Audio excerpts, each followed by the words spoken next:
Mary nació en 1963 en Las Vegas, Nevada. Era una de 7 hermanos, su padre mecánico y su madre, quien trabajaba en los casinos de la ciudad. No se sentía querida y le temía a su padre. Cuando llegó a la preadolescencia, comenzó a confrontarlo. Ella se destacaba en danza y soñaba con bailar profesionalmente, pero en todo lo demás era un desastre. Faltaba al colegio y no había manera de que se sometiera a los mandatos paternos. Era septiembre de 1978, cuando Mary Vinces, de 15 años, pensó que sería una buena idea pedir un aventón para ir al cumpleaños de su abuelo, quien vivía a unos 600 kilómetros de distancia. En los años 70, ese modo de viajar era normal entre los jóvenes. Podría aprovechar para probar suerte con sus sueños de bailarina. Creía que estando cerca de Hollywood se acercaba al destino con el que fantaseaba. Como no disponía de dinero, la calurosa tarde de viernes 29 de septiembre de 1978 salió desde Berkeley luego de escribir en un cartón rumbo al sur. Se dirigió hasta la autopista Interestatal 5 con otras 2 chicas. Se paró mostrando su cartel, esperando que alguien se conmoviera y la llevara. En un momento, una van de color azul se paró en el camino. Al volante iba un hombre mayor. A Mary le recordó a su abuelito. Les preguntó hacia dónde iban, pero les aclaró que solo tenía lugar para una pasajera. Las chicas vieron que la camioneta parecía vacía y dudaron. Les pareció sospechoso, pero Mary dijo que ella quería llegar a la ciudad de Los Ángeles, y a pesar de las advertencias de las otras chicas que no querían que ella fuera sola, ella decidió subirse, ya que estaba cansada de esperar. El hombre que conducía parecía amable, se llamaba Lawrence y tenía 50 años, pero eso Mary no lo sabía. Tampoco que había caído en manos de un sujeto tremendamente perturbado y violento. Sería un viaje largo, todo arrancó bien. El primer llamado de atención sucedió después de un buen trayecto. Cuando Mary estornudó, Lawrence, sin previo aviso, estiró su mano para tocarle el cuello y le preguntó si estaba enferma. Mary se apartó en el asiento y se puso en guardia. Ese sorpresivo contacto físico la intimidó bastante. Sin embargo, luego las cosas se relajaron otra vez y ella volvió a confiar. Aburrida, comenzó a cabecear y se quedó profundamente dormida. Cuando se despertó, observó que ya no estaba en la autopista, sino en otro camino. Se enojó, tomó un palo que había en el auto y lo apuntó hacia él. Le dijo furiosa y asustada que por qué estaban en otra ruta. Lawrence se mostró sorprendido y se disculpó. Le dijo que se había equivocado y que corregiría su dirección. Mary le creyó, pero un repentino sentimiento de incomodidad se instaló en su cuerpo. Algo no le cerraba. Las intenciones de ese conductor no parecían ser solo llevarla a su destino. Unos kilómetros después, él le dijo que iba al baño. Mientras tanto, ella bajó de la camioneta para estirar las piernas y vio que tenía los cordones del zapato flojos. Pensó que si tenía que huir de este sujeto, era mejor tenerlos bien atados. Se agachó para hacerlo y de pronto alguien la atacó por la espalda. Un martillazo en medio de la cabeza la dejó indefensa en el piso y otro golpe más le hizo perder la conciencia. Su atacante no era otro que el mismo Lawrence. La subió a la camioneta y condujo hasta un cañadón inhóspito llamado del Puerto Cañón, cerca de la Interestatal 5. Mary despertó después de horas en un escenario de terror. El conductor la tenía fuertemente atada de la parte trasera de la camioneta, un brazo contra cada pared. No podía moverse ni un centímetro. No había posibilidad alguna de escapar. Esa noche fue la peor pesadilla de su vida. Lawrence la vio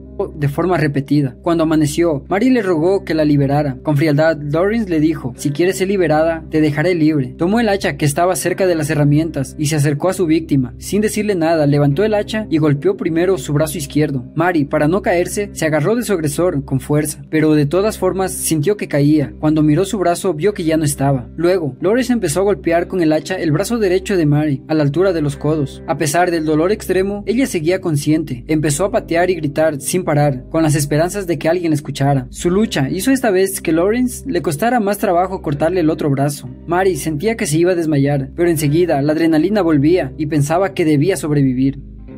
Sus 2 brazos se habían separado del cuerpo. Mutilada, desnuda y en shock, fue empujada hacia el acantilado desde donde la arrojó. Mary cayó 9 metros y quedó cerca de unos tubos de concreto. Desde arriba él le gritó: ok, ahora eres libre. Creyendo que la joven se desmayaría y moriría en ese lugar aislado, volvió a su vehículo y se marchó. Pero Mary no era una víctima corriente, tenía una fortaleza y una resistencia descomunal. No se entregó, tenía que vivir. No podía permitir que ese hombre le hiciera daño a alguien más. Su cuerpo le pedía dormir y descansar, pero ella batalló contra el sueño. Sabía que si se quedaba dormida, jamás la encontrarían. Se arrastró por el barro, fuera de las alcantarillas. Lo primero que se le ocurrió fue cubrir lo que quedaba de sus brazos con barro, para que el lodo actuara como un tapón y dejara de sangrar. Trepó la barranca como pudo, hasta el camino de tierra. Caminó tambaleándose unos 5 kilómetros, siempre intentando tener los brazos en alto para no perder tanta sangre, hasta que llegó a la autopista. Los 2 hombres, ocupantes del primer auto que pasó, se asustaron tanto que al verla aceleraron y se fueron. En el segundo iba una pareja, que paró y la trasladó inmediatamente a un hospital. Una vez allí, la joven volvió a demostrar su valentía. No quería estar llorando tirada en la cama y le pidió pidió a la policía que la dejaran ayudar para hacer el retrato hablado. Dio una descripción tan detallada que lo sorprendió. Desde el primer día, Mary demostró ser diferente a otras víctimas. No quería quedarse recluida en la habitación del hospital, quería participar en la captura del victimario. Finalmente, 2 semanas después, Lawrence fue atrapado gracias al retrato hablado. Apenas salió en los noticieros, un vecino lo reconoció y llamó a la policía. El homicida fracasado se llamaba Lawrence Bernard Singleton, más conocido como Larry. Había nacido el 28 de julio de 1927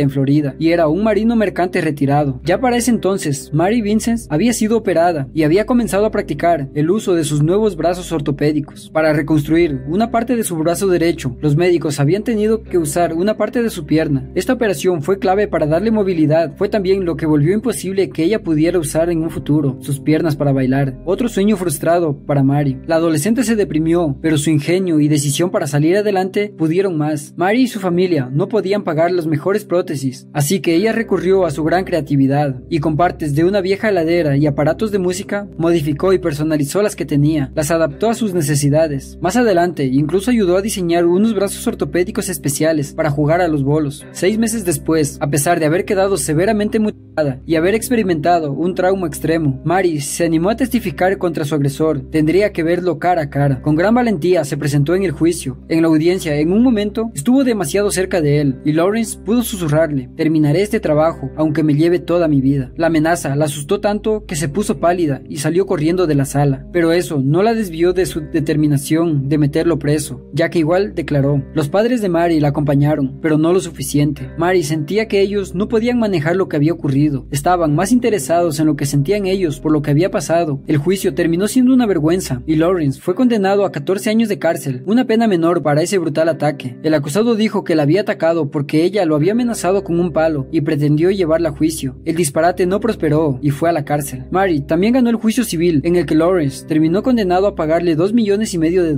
Era como una broma estúpida. El convicto era un desempleado sin dinero y con nada a su nombre. Mary no recibió ni un solo dólar. Solo 8 años después, Mary y la sociedad entraron en shock. Lawrence obtuvo la libertad condicional por su buen comportamiento en prisión. Nadie podía creerlo. La liberación del violento agresor movilizó a la sociedad, que se manifestó con contundencia. Unos 500 residentes de la ciudad rodearon el hotel de Corona, donde la policía había alojado al reciente liberado bajo palabra. Tuvieron entonces que trasladarlo con chaleco antibalas y protección policial a un departamento en otra ciudad, pero las protestas se multiplicaron en cada lugar donde lo llevaron. Después de varios cambios de domicilio, el gobernador del momento ordenó que fuera colocado en un tráiler custodiado en las afueras de la famosa cárcel de San Quintín. Allí pasó su año de libertad condicional, hasta que en 1988 fue totalmente liberado. Pasó a ser un sujeto más común, viviendo en la sociedad. Mary estaba aterrada, no había olvidado sus amenazas. Entró en un estado de ansiedad permanente y cayó en una anorexia nerviosa. Concretada su liberación, Lawrence volvió a donde había nacido, Tampa, Florida, pero no estaba rehabilitado. En 1990 fue condenado 2 veces por robo. Estuvo 60 días preso por sustraer una cámara de fotos descartable de $10 y un sombrero de 3. Ante el juez se pintó como una víctima y le dijo que era un viejo confundido. Uno de los nuevos vecinos de Lawrence, Tom Bennett, admitió que conocía su pasado y que al principio le temía, pero Lawrence se mostró siempre tan amable y hasta les llevaba comida preparada por él, que había terminado aceptando. Creían que estaba rehabilitado. Otro de los habitantes del lugar, que desconocía el terrible pasado criminal de Lawrence, dejaba que su nieta jugara en el jardín con el Rottweiler de él, pero su salud mental comenzó a quedar expuesta un día que lo encontraron desmayado en su auto. Llamaron a emergencias. Lawrence había inhalado monóxido de carbono. Una nota que se halló en la casa reveló que su intención había sido suicidarse. La nota decía: espero encontrar paz. Quiero agradecer a todos los que me ayudaron. Por favor, quiero que me cremen y tiren mis cenizas en las aguas del río Palm. Fue internado por unos días en el psiquiátrico y luego enviado a casa. Pronto terminaría por ocurrir lo temido. 10 días después de salir de la clínica psiquiátrica, volvería a atacar y Mary tendría otra oportunidad para declarar en su contra.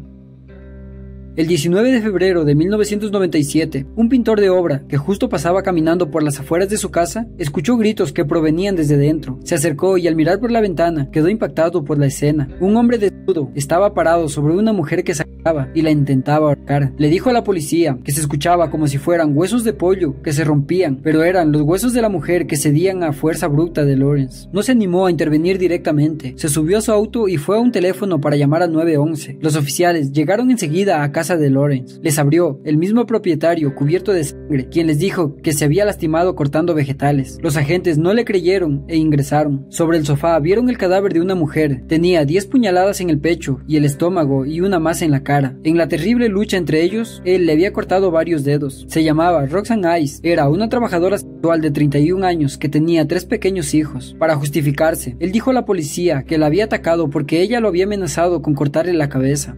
Ella le había pedido que la abrazara y él lo había hecho hasta que murió. Cuando llegó el momento del juicio, Mary viajó especialmente de California a Florida para declarar en contra de Lawrence. Estaba decidida a que ese hombre no escapara más de la justicia. Describió ante el jurado las consecuencias físicas y emocionales que sufrió por sus mutilaciones. Mary lamenta hasta el día de hoy no haber podido mirarlo a los ojos cuando pasó a su lado esa vez. Los ojos son importantes. Cuando él estaba sobre mí, yo veía el hacha e intentaba mantenerme viva. Quería mirarlo a los ojos, pero no se dio. Esta vez, Lawrence fue condenado a pena de muerte. Al escuchar la sentencia, Mary se sintió completamente libre por primera vez desde el ataque. Sin embargo, el monstruo no murió ejecutado, sino en el hospital de la prisión, el Día de los Inocentes, el 28 de diciembre del 2001, de cáncer. La fecha parece una ironía del destino. Había vivido 74 años, ni un día más, ni un día menos, es decir, justo el día de su cumpleaños.